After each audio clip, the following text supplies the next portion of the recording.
Ardan je doktor po filozofski nauki, eminenten stručnjak za različni filozofski temi od ova pomlada generacija.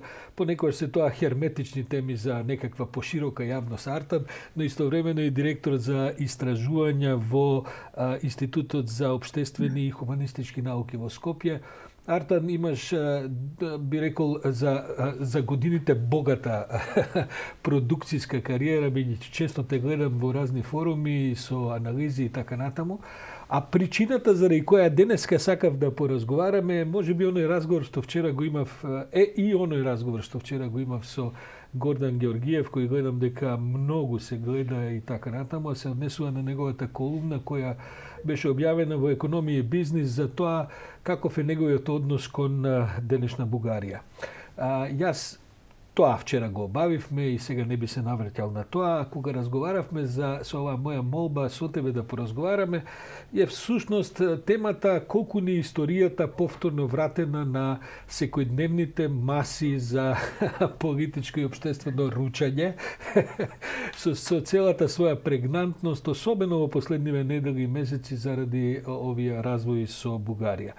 Може ли да тргнам од крајот кон почетокот, ако ми дозволиш, бидејќи јас не мислам дека овој разговор сакам да биде актуелно политички, тој ќе биде таков без друго. Имаше ли прилика да го прочиташ интервјуто на Заев за БГНС? Да, има прилика да прочитам. Мислам дека тоа вчера сите има прилика да го прочитат, бидејќи има доста во јавноста и ретко имаат такви изјави, таквата чест да бидат доста читани и доста коментирани. Може ли директно да те прашам, па потоа ќе поминеме на малку поширок разговор, ќе го преживее ли Заев ова интервју? Не знам, не би сакал да се впуштам во коментирање како ќе изгледа следниот период после таквата изјава. Сигурно оние кои се бават во кругот на премиерот имаат стратегија, имаат и сигурно план зашто тоа, така се кажува, и како всушност ќе функционира и како е нивното толкување на тоа. Но мислам дека не би сакал да влезам, како што реков, толкување на самата содржина, бидејќи не сум самиот историчар. Не би можел да предицирам дали ќе преживее, дали може да ќе доживее поголем успех од сега. Искуството со договорот со Грција, видовме дека Заев доби доста пофалби внатрешно и меѓународно. На почеток изгледаше тоа како некоја невозможна мисија, но сепак тоа резултира на крај со успех. Од тука не би можел искрено да дадам проценка и не би сакал да се пуштам во проценка, да давам на проценка за тоа каква ќе биде едината, особено во овие први денови после таа изјава. Артан, често се движиш низ овие балкански простори и ги поминуваш граници. Се разбира, не мислам сега баш во овој период кога е коронава и така натаму, но добро си упатен во состојбите во повеќе центри на Балканот. Историјата никогаш не напуштила во нашето последните 30 на години во нашето општествено политичко живење. Имаш ли чувство дека после одреден период можеби малку на една, како да кажем, потисностост, таа повторно се враќа на главните агенди општествено политички? Ја имам предвид ситуацијата во Босна и Херцеговина, сите случувања на Косово, евела со Македонија која експлодира во многу непријатни насоки и така натаму. Што е причината за тоа и дали е воопшто таа проценка точна? Проценката е точна, но постои една друга различна, ја би рекол, дефиниција за односот на историјата и на политиката. Всушност историјата е возможност за политиката и политиката се појавува во различни форми како резултат или пак како одговор на историските општествени околности. Но таа разлика дали на политиката како резултат и како одговор е доста важна. На историјата е доста важна. Па политиката е резултат на историјата, таа ја нарекуваме регресивна политика. Таа е понижена и нема ништо да понуди, таа политика затвара и повторува.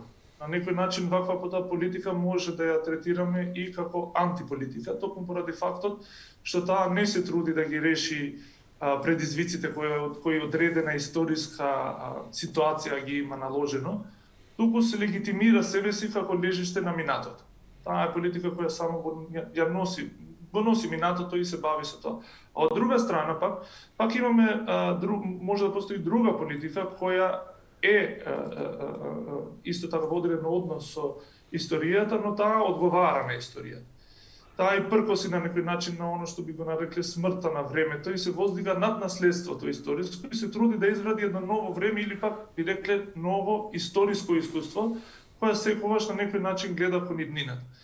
И таквата политика нарекуваме прогресивна политика, политика која се труди да ги реши предизвиците на одредена историска ситуација, која ситуација ги понудила тие околности. Така да, на некој начин секогаш политиката и историјата се врзани, но начинот на кој политиката се однесува према историјата, тука е најголемата разлика. Сега, зашто во последните години на Балканот, но и пошироко во Европа, гледаме се повеќе присуственост на таа прва форма на политика во однос на историјата, таа која ја акомодира историјата или таа која е резултат на одредена историја. Мислам дека е вртано со повеќе фактори кои или пак постојат континуирано или се резултат на пошироки динамики. Конкретно во Балканот мислам дека таквата политика која е резултат на историјата се појавува како резултат на невозможноста да се понудат нови економски алтернативи. Значи, изборот помеѓу едната и другата политика секогаш е врзан со економската основа на општеството. Регресивните политики најчесто се појавуваат кога економската ситуација останува зачмаена и не може да се понуди некоја нова економска визија. Оттаму, се што преостанува на политиката е искористување секој пат одново на минатите искуства и прераскажување на наративите. А со тоа и креирање на судири помеѓу различните наративи. И тоа не се случува само во Балканот, туку и во Европа и во широко во светот. Прилично е стеснет тој избор или економија или историја. Некако сме осудени на прилично, да кажам, непожелен избор во таа комбинација. Мислам дека таа комбинација е една клучна Гордиев јазов политички помеѓу историјата и економијата, токму поради фактот што преку економијата може да се отворат визии за иднината. Кога таквите визии не може да се отворат и кога голем број на луѓето не може да замислат нивната иднина како поразлична од сегашната, а со пристапот кој го имаат во сегашноста остануваат во доста незавидна ситуација, единствениот начин да се отвори некоја визија кон нив е отварање на визија за некое си прошло, минато, славно, историско славно време, која ги полни им дава некаква содржина на секојдневниот живот на граѓаните. И токму таа е стапицата во која многу политички опции и тенденции потпаѓаат во невозможноста да ги предизвикаат основните економски параметри и да ги реорганизираат основните економски параметри во општеството. Токму поради тоа мислам дека сите такви регресивни политички струи, тенденции, политички опции во Европа се појавија токму после кризата од 2008 година. Но исто така може да се толкува дека она што се случува често во периферија на Европа е многу често ран симптом на она што може да се очекува во Европа, во центрите на Европа во блиско време. Тоа што сакам да кажеме дека она што се случува на Балканот може во некоја блиска иднина да се очекува да биде модел на функционирање на политиката во самата Европска унија. Гледаме како економската криза... веќе има сериозни анализи кои предупредуваат дека Европската унија, ако мислиш на тоа се разбира, може да ја дочека и судбината на бивша Југославија и на еден распад кој што ќе трае со години, а кој што е пред се етноцентричен во своите настојувања на неколку европски држави, поголеми, помали и така натаму, да наметнат своји политики во таа како да кажам, или една унитарна федерација или едно распаѓање територијално на таа федерација. Апсолутно, мислам дека е важно и тоа да се збори, бидејќи не може да постои ни Балканот, ни било која друга земја или регион во светот како изолиран од таквите динамики или пак нема да ги влијае такви динамики. Предбата на Европската унија со искуството на Југославија е доста релевантно заради тоа што може да научиме тоа искуство со Југославија. Во еден разговор со Раско Мочник пред многу години во Загреб, тој многу добро имаше идентификувано почетните искри на распадот на Југославија во студентските протести во Косово 81 кои почнаа како протести за подобри услови во мензата и подобри услови во студентските конвикти, но поради репресијата на тогашните власти над студентите и одговорот после што се оформи граѓански се отворија нови прашања кои се однесуваа на дискриминаторската политика према Косово од страна на Федерацијата и после се доби националистички тон на цело едно движење кое почна од економски речено секојдневни прашања кои кога не се решаваат и кога нема визија како тие да се решат, се навраќаат, се отвараат идентитетски национални прашања. И со тоа оние по-радикални десничарски, но исто така и левичарски партии се појавија на периферија на Европа после кризата од 2008 година. Но гледаме дека со таа криза која на некој начин беше експортирана од центрите на капиталот во Европа, особено од Германија, преку експортирање на невработеност и конкурентност на пазарот со пониско платената работна сила во Германија, таа криза кога ќе ги опустошиш периферијата и државите како Шпанија, Португалија, Грција, Италија, кои немаат и паѓа куповната моќ на индустријските германски производи, таа криза полека навлага и во центарот и гледаме Германија во 2019 има пад на индустријското производство на најниско ниво во последните 2 до 3 децении. Сакав да направам еден премин, бидејќи Германија на крајот од криштата веројатно и подобро ќе се опорави од сите други од овој силен удар економски во кој што сега поминува целиот свет. Мене ме интересира твоето становиште, дали историјата во суштина не е мобилизирачки фактор на десницата? Ти со право ги ја правиш таа дихотомија помеѓу или ќе имате економија или ќе имате историја, дали историјата не е некако попримамлива, бидејќи таа секогаш и попатетична, бидејќи таа секогаш се темели врз некакви стравови и врз некакви безбедностни елементи во кои што се одвивале вековите зад нас. Дали таа не е всушност подобро оружје на десницата отколку на левицата? Секој појавување и надвладување на аргументите во јавниот дискурс, историските аргументи во јавниот дискурс е симптом и индикатор на растот на десничарските и конзервативни политики и сваќања во едно општество и зајакнување на таквите политички формации. Но тоа не значи дека тоа е успех нивен директно, туку тие се поставени во поволна позиција за да ги искористат тие тенденции, и растот на присуството на историскиот дискурс во јавната дебата и во јавното мислење, кој се појавува пак од низа различни дисперзирани основно речено агенти, кои се медиумите, образованието, културното производство, пак кои одговараат историски во моменти кога нема одредена нова друга визија за едината.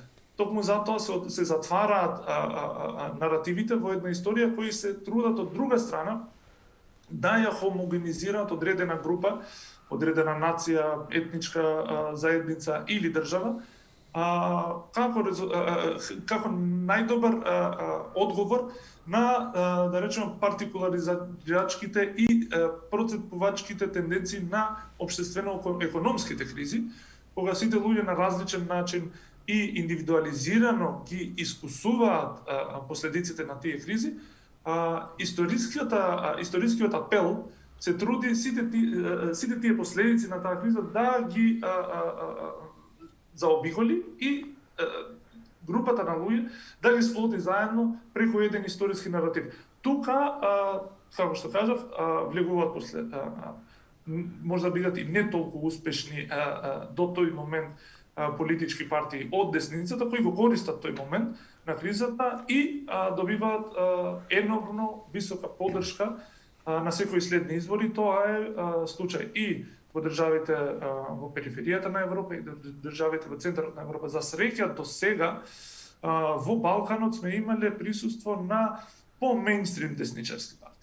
Но со појавување на таквите нови спорови, кои ги спомнавте на почеток на оваа емисија, се појавува и нов прозор и нова возможност за таквите политички партии набрзо да растат и набрзо да добијат големо влијание врз на политичката сцена на Балканот, а со зголеменото такво влијание и присуство на овие по-нови, по-радикални десничарски партии во однос на оние мејнстрим десничарски партии кои се на власт во Балканот подолго време, се појавуваат и можности за нови тензии помеѓу балканските држави и балканските народи. Арден, ја знам дека твојот пристап е филозофски, но сепак живееме во мултикултурно, мултиетничко општество во кое што аспирациите и примањата на историите, во множина кажано, понекогаш се и различни. Денешна Коха на насловната страна вели дека ветото од Бугарија може да ги казни албанците во Македонија. Како воопшто да се гради еден заеднички наратив во ситуација кога реално некој може да се почувствува жртва заради одредени етнички туѓи наративи, а му се одразува врз живењето во мултикултурните заедници? Тоа е тешка ситуација, но мислам дека ако до сега се трудиме да градиме оно што барем оваа влада го вика едно општество за сите, не можеме да гледаме на одредени меѓународни пречки за напредокот на државата кон Европската Унија, како пречки кои се врзани само за еден дел од државата, бидејќи тогаш би преюдицирале дека државата веќе не е, од самиот почеток е составена од 2 или 3 или повеќе делови. Тоа на некој начин мислење на државата како повеќе слојна или федеративна единица, но и тие се таквите изјави или можеби политички делувања кои би се граделе врз еден таков наратив се доста опасни, особено за Македонија, и доста опасни се особено кога се искажуваат во јавниот дискурс од страна на луѓе кои би требало да имаат да се грижат за квалитетот на јавниот дискурс и од страна на медиумите, политичарите, интелектуалците, културните работници. Мислам дека во Македонија во последните години има една обратна тенденција на она што на некој начин беше историско наследство од 90-тите и особено од периодот на владење на Груевски, кој беше етнонационалната политичка матрица беше главна доминантна политичка матрица кај сите политички партии, а во последните 5-6 години гледаме дека постои еден вектор на обратна политичка партија со напуштање особено од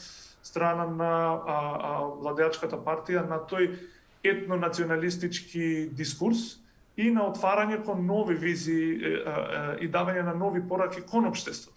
Мислам дека присуството скорешно на таквите политички пораки и на отварањето кон една таква политичка визија ќе овозможи за таквите изјави како она што ја прочитавте сега, да не можат да испливаат на површина и да добијат поголемо значење. Тука веќе имаме една нова идеја за она што би требало да биде општеството во Македонија, која мислам дека зема повеќе сила во последно време и таа ќе биде една од причините зашто овие меѓународни пречки и превирања во однос на државата и соседите нема да, се надевам, но и можам да проценам дека нема да предизвикаат внатрешни етно-политички, етнонационални проблеми во Македонија, и тоа се види и после периодот на решавање на спорот со Грција. Немавме такви етно ситуации или прелевање или пресликување на надворешните околности внатре во Македонија.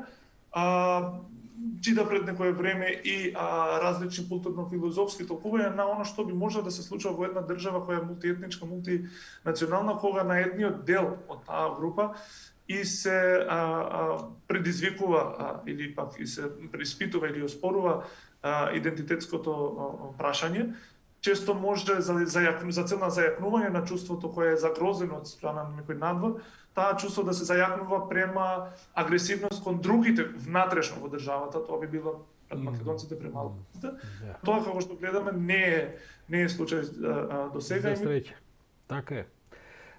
Доктор Артан Садику, директор за истражувања на Институтот за општествени...